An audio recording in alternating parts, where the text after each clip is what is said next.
मनोज जरांगे पाटील आज मुंबईकडे निघणार। आरक्षणाशिवाय मागे न फिरण्याचा जरांगे पाटलांचा निर्धार।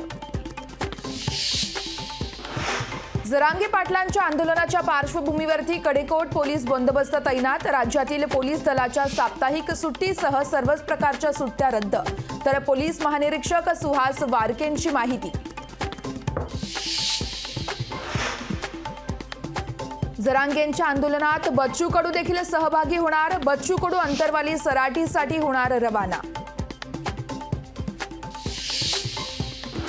आरक्षणाला विरोध करणाऱ्या मंत्र्यांची नावं जाहीर करीन। सगळ्याच मराठा बांधवांसमोर मंत्र्यांची नावं जाहीर करणार। लोकशाही मराठीच्या मुलाखतीत जरांगे पाटलांचा इशारा। वेळ मागणारे मंत्री आणि आश्वासन देणारे मंत्री आता कुठे गेले? चर्चेसाठी आलेल्या मंत्र्यांना आता बोलायला जागाच नाही। जरांगेंचा जोरदार हल्लाबोल। आरक्षणासाठी राजकारणाच्या आखाड्यात उतरण्याचा प्रकाश आंबेडकरांचा जरांगेंना सल्ला। तर निवडणूक लढवणार नसल्याची जरांगे पाटलांची लोकशाहीच्या मुलाखतीत स्पष्टोक्ती। मुंबईतील प्रभादेवीमध्ये आज आदित्य ठाकरेंची जाहीर सभा। आगामी लोकसभा निवडणुकीच्या पार्श्वभूमीवरती ठाकरे गटाकडून सभांना सुरुवात।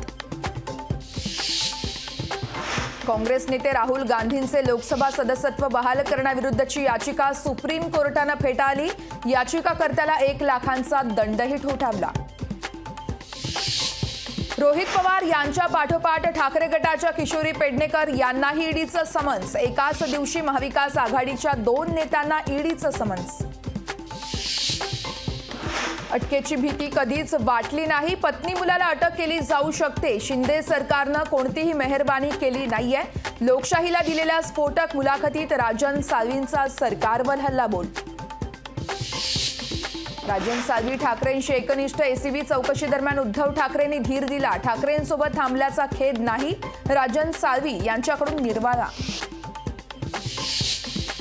एसीबीच्या केसला मी घाबरत नाही। 40 वर्ष काहीही चुकीचं केलं नाहीये। लोकशाहीला दिलेल्या स्फोटक मुलाखतीत राजन साळवींचा दावा। आणि मुंबई शहर आणि उपनगरात थंडीचा कडाका। तापमानात घट झाल्यानं थंडीचा कडाका वाढला।